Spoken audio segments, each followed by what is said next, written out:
ನವಲಗುಂದ ಪಟ್ಟಣದ model high school ಮೈದಾನದಲ್ಲಿ ಭಾನುವಾರ ನಡೆದ ಶಾಸಕ ಎನ್ಎಚ್ ಕೋನರೆಡ್ಡಿ ಅವರ ಸುಪುತ್ರ ನವೀನ್ ಹಾಗೂ ಸಹನಾ ಅವರ ಆರತಕ್ಷತೆ ಹಾಗೂ 75 ಜೋಡಿ ಸರ್ವಧರ್ಮ ಸಾಮೂಹಿಕ ವಿವಾಹ ಅದ್ದೂರಿಯಾಗಿ ಜರುಗಿದೆ.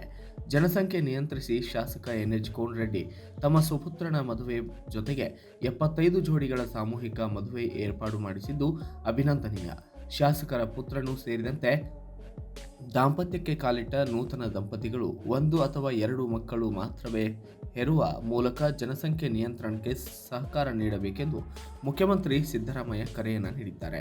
ಈ ವೇಳೆ ಮಾತನಾಡಿದ ಡಿಸಿಎಂ ಡಿಕೆ ಶಿವಕುಮಾರ್, ಶಾಸಕ ಎನ್ಎಚ್ ಕೋನರೆಡ್ಡಿ ಅವರು ಸದಾ ಸಮಾಜಮುಖಿ ಕೆಲಸಗಳು ಹಾಗೂ ಹೋರಾಟ ಮಾಡುತ್ತಾ ಬಂದಿದ್ದಾರೆ. ಇದಕ್ಕೆ ಅವರು ತಮ್ಮ ಪುತ್ರನ ಜೊತೆಗೆ ಸರ್ವ ಧರ್ಮಗಳ ಸಾಮೂಹಿಕ ವಿವಾಹ ಮಾಡಿಸಿದ್ದೇ ಸಾಕ್ಷಿ. ಅವರಿಗೆ ಸರ್ಕಾರದ ಪರ ಅಭಿನಂದನೆ ಸಲ್ಲಿಸುತ್ತೇನೆ ಎಂದರು. ಈ ವೇಳೆ ಮಾತನಾಡಿದಂತಹ ಕೇಂದ್ರ ಸಚಿವ ಪ್ರಹ್ಲಾದ್ ಜೋಶಿ, ಶಾಸಕ ಕೋನರೆಡ್ಡಿ ಅವರು 75 ಜೋಡಿಗಳ ಸರ್ವಧರ್ಮಗಳ ಸಾಮೂಹಿಕ ವಿವಾಹ ಮಾಡಿಸಿ ನಿಜವಾದ ಜನಸೇವಕ. ದಾಂಪತ್ಯಕ್ಕೆ ಕಾಲಿಟ್ಟ ನೂತನ ವಧುವರರು ನೂರಾರು ವರ್ಷಗಳ ಸುಖ ಶಾಂತಿಯಿಂದ ಬಾಳ್ವೆ ನಡೆಸಿ ಎಂದು ಹೇಳಿದರು.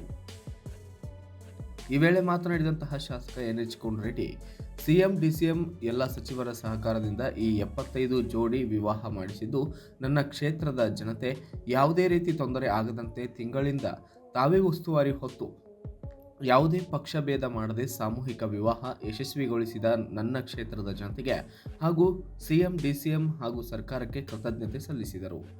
ಕಾರ್ಯಕ್ರಮದಲ್ಲಿ ರಾಜ್ಯ ಸಚಿವರಾದ K J George, H C Mahadevappa, Krishna Byregowda, Santosh Lad, ಶಾಸಕರಾದ ಬಸವರಾಜ ರಾಯರೆಡ್ಡಿ, ಪ್ರಸಾದ್ ಅಬ್ಬಯ್ಯ ಸೇರಿದಂತೆ ಬಸವರಾಜ ಶಿವಣ್ಣನವರ್, ಹೆಸ್ಕಾಂ ನಿಗಮದ ಅಧ್ಯಕ್ಷ ಸೈಯದ್ ಅಜಂಪೀರ್ ಖಾದ್ರಿ, ವೇಬ್ ಮಾಜಿ ಸದಸ್ಯ ಮೋಹನ್ ಲಿಂಬಿಕಾಯ್, ದೇವರಾಜ್ ತಾಡಿಭಾವಿ ಸೇರಿದಂತೆ ಇತರರು ಹಾಜರಿದ್ದರು.